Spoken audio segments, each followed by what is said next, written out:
Group পর্বে যুক্তরাষ্ট্র ও ভারতের বিপক্ষে টানা ২ ম্যাচ হারায় অনেকেই বিশ্বকাপ থেকে পাকিস্তানের বিদায়ের সময়ের ব্যাপার হিসাবে ধরে নিয়েছেন।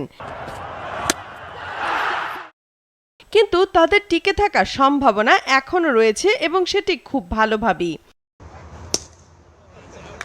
সুপার ৮-এ খেলতে হলে হাতে থাকা ২ ম্যাচে কানাডা ও আয়ারল্যান্ডের বিপক্ষে পাকিস্তানকে জিততে হবে বড় ব্যবধানে।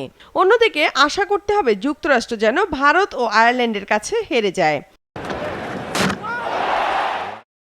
১৯৯২ সালের ওয়ানডে বিশ্বকাপে এভাবেই নানা সমীকরণ মিলিয়ে শেষ পর্যন্ত শিরোপায় জিতে নিয়েছিল ইমরান খানের পাকিস্তান। এবার যে ২ ম্যাচে পাকিস্তানকে জিততে হবে তার প্রথমটি আজ রাতে কানাডার বিপক্ষে।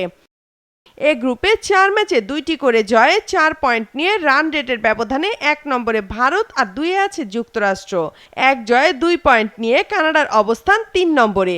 আর কোনো পয়েন্ট না পাওয়া পাকিস্তান ও আয়ারল্যান্ড আছে সবার নিচে। এবারে বিশ্বকাপে চমক দেওয়া দলগুলোর মধ্যে অন্যতম কানাডা, যেখানে প্রথম ম্যাচে যুক্তরাষ্ট্রের বিপক্ষে হারলেও পরের ম্যাচে আয়ারল্যান্ডকে হারিয়ে জয়ের স্বাদ পায় দেশটি। দারুণ ফর্মে আছেন বাঁহাতি ব্যাটার নিকোলাস কির্টন। যুক্তরাষ্ট্রের বিপক্ষে ৩১ বলে ৫১ ও আয়ারল্যান্ডের সঙ্গে ৩৫ বলে ৪৯ রান করেন বার্বাডোসে জন্ম নেয়া এই ব্যাটার।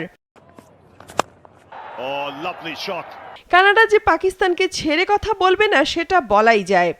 ২০২২ টি-২০ বিশ্বকাপে ভারত ও জিম্বাবুয়ের বিপক্ষে হেরে বিদায়ের শঙ্কায় পড়েছিল পাকিস্তান। সেখান থেকে ঘুরে দাঁড়িয়ে তারা খেলেছে ফাইনালে। এবার কি করে পাকিস্তান সেটি এখন দেখার অপেক্ষা।